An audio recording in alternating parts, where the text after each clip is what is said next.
नमस्कार दोस्तों। तो सभी शिक्षक हो जाए तैयार, अब सफाई कर्मचारी बनने को तैयार हो जाएं। अब इसकी तैयारी कर लीजिए, क्योंकि जो अब आदेश निकलने लगा है और तानाशाही आदेश निकल रहा है, इस आदेश को समझने का प्रयास कीजिए।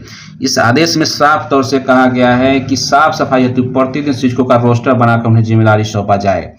अब आप स्वयं सोच सकते हैं कि विद्यालय में सफाई कर्मचारी नहीं है, रसोइया से सफाई नहीं करवाना है, बच्चों से सफाई नहीं करवाना है और सफाई के लिए अलग से कोई पैसा आता नहीं है।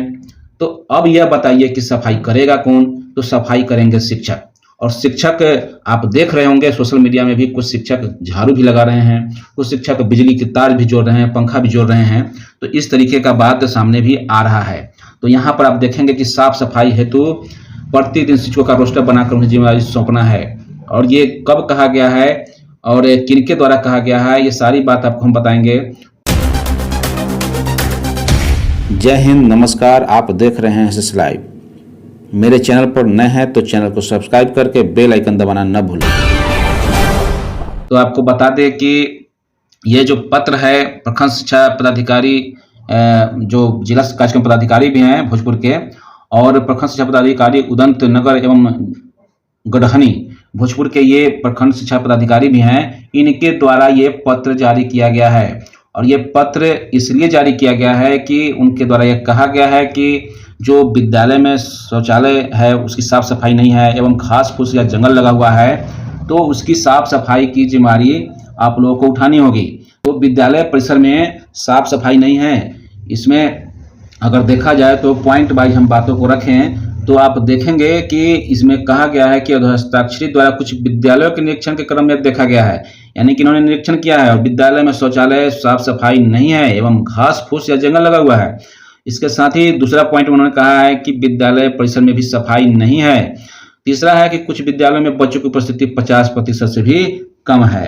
तो ये बातें मुख्य बिंदु, जो 3 तरीके का बिंदु है, इन बिंदुओं को अगर देखेंगे तो कहा गया है कि विद्यालय में साफ सफाई नहीं है, बच्चों की उपस्थिति 50% से कम है। उन्होंने कहा इस पत्र में कि विद्यालय का संचालन सिर्फ प्रधानाध्यापक ही नहीं बल्कि विद्यालय के सभी शिक्षक कर्मचारियों की भी, कर्मियों की भी सामूहिक जिम्मेदारी है। अतः आप सभी से अनुरोध है कि अपने विद्यालय में उपस्थिति एवं साफ सफाई हेतु निम्नलिखित कदम उठाएं। तो क्या क्या कदम उठाने के लिए कहा गया है? तो पहला है, उपस्थिति हेतु विद्यालय के पोषक क्षेत्र के सभी वार्ड को शिक्षकों में आवंटित करेंगे एवं रोस्टर बनाकर प्रतिदिन विद्यालय संचालन अवधि के बाद भेजना सुनिश्चित करेंगे तथा इसके लिए पंजी का संधारण भी करेंगे। दूसरा पॉइंट है, साफ सफाई हेतु प्रतिदिन शिक्षकों का रोस्टर बनाकर उन्हें जिम्मेदारी सौंपेंगे, यानी कि जो साफ सफाई की जिम्मेदारी है प्रतिदिन शिक्षक बाई शिक्षक ये जिम्मेदारी सौंपी जाएगी। और आगे उन्होंने लिखा पत्र में कि यदि निरीक्षण के दौरान उपस्थिति कम पाया गया एवं साफ सफाई में कमी पाई जाती है तो सामूहिक जिम्मेदारी तय करते हुए प्रधानाध्यापक सहित सभी शिक्षकों का वेतन स्थगित करना अधो हस्ताक्षर की बाध्यता होगी, जिसके जिम्मेदार आप सभी स्वयं होंगे। ये देखिए कि इन्होंने साफ तौर से कह दिया है कि आपका वेतन बंद कर दिया जाएगा, आपको जो है सो आप पर कार्रवाई की जाएगी और उसके जिम्मेदार भी आप स्वयं होंगे।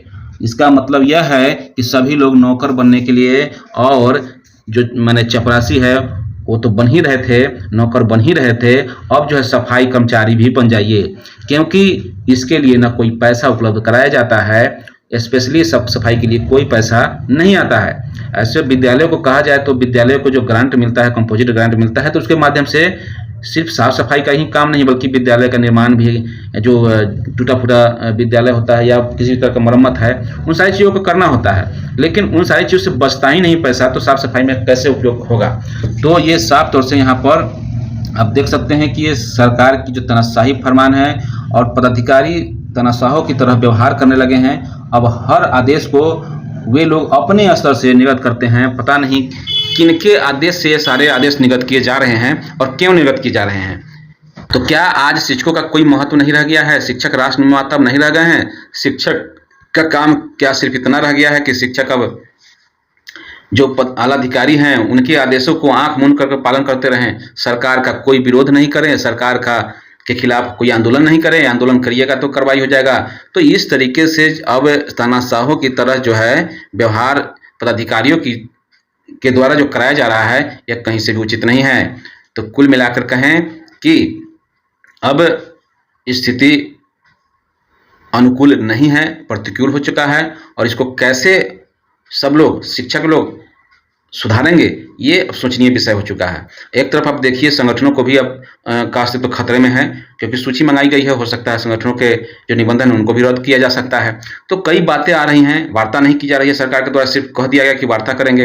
एक तरफ सरकार कुछ और बोलती है और पदाधिकारी उनके कुछ और बोलते हैं, कुछ और आदेश निकाल देते हैं। तो कुल मिलाकर कहें कि यह स्थिति सामान्य नहीं है और असामान्य स्थिति में अब पूरे प्रदेश के शिक्षक हैं और सभी लोग त्रस्त हैं और शिक्षक इन परेशानियों से गुजर रहे हैं, जिनके वजह से कई शिक्षकों का एक्सीडेंट हो गया है और कई शिक्षकों ने इस्तीफा दे दिया है।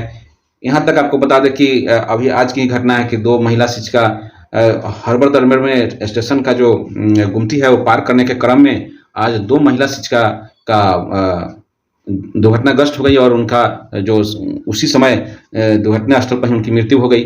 तो कहने का ये स्थिति है कि आप शिक्षकों को आप क्या समझते हैं, ये एक बड़ा मुद्दा है। तो फिलहाल इस वीडियो में इतना ही। अगर वीडियो अच्छा लगा तो आप इसे शेयर कीजिए और जो मैंने बातें कही हैं उनसे आप सहमत हैं तो आप कमेंट के माध्यम से, या असहमत भी हैं तो कमेंट के माध्यम से अपना फीडबैक जरूर दें। साथ ही साथ चैनल पर आप नए हैं तो चैनल को सब्सक्राइब कर लीजिए। धन्यवाद। जय हिंद, जय भारत, जय शिक्षक।